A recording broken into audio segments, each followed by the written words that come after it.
Parasite, The Grey Trailer Review. இது ஒரு South Korean horror science fiction TV series directed by Yeon Sang ஹோ.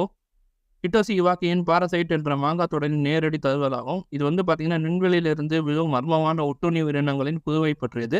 அது மட்டும் இல்லாமல் இது வந்து பார்த்தீங்கன்னா மனிதர்களை கொன்று மனிதர்களை வந்து விருந்தளித்து அவர்களும் ஒரு பிரிவை உருவாக்குது. இந்த பாரசைட்ன்றது ஒரு பூச்சி மாதிரி இருக்குது. அது காதுக்குள்ளே போய் எப்படியோ மூளையை டார்கெட் பண்ணி மூளையை கண்ட்ரோல் பண்ணுது. விஷுவல்ஸ்லாம் மிக பிரம்மாண்டமாக இருக்குது. விஎஃப்எக்ஸ் ஒர்க்லாம் சூப்பராக இருக்குது பார்க்க. தலை அப்படியே ஷேப் மாறும். அந்த பாரசைட் மாதிரி பல வடிவத்தில் மாறுது. அந்த பாரசைட் நிறைய வகையான பாரசைட் கிட்ட நடக்கிற ஃபைட் நல்லா இருக்குது பார்க்க. சினிமாட்டோகிராஃபி ஃபினாமினலாக இருக்குது. பேக்ரவுண்ட் ஸ்கோர் நல்லா இருக்குது. கார் ரன்னிங்கில் இருக்கும்போது கார் மேலே வர ஃபைட்ஸ்லாம் வேறு லெவலில் இருக்குது. ட்ரெய்லர் பார்க்க செம்ம டிஃப்ரெண்ட்டாக நல்லாவே இருக்குது. இந்த டிவி சீரிஸ் வேர்ல்டு வைடு நெட்ஃப்ளிக்ஸில் April 5 ரிலீஸ் ஆக போகுது. உங்களுக்கு ட்ரெய்லர் என்ன பிடிச்சிருக்குன்றதை கமெண்ட்டில் சொல்லுங்கள்.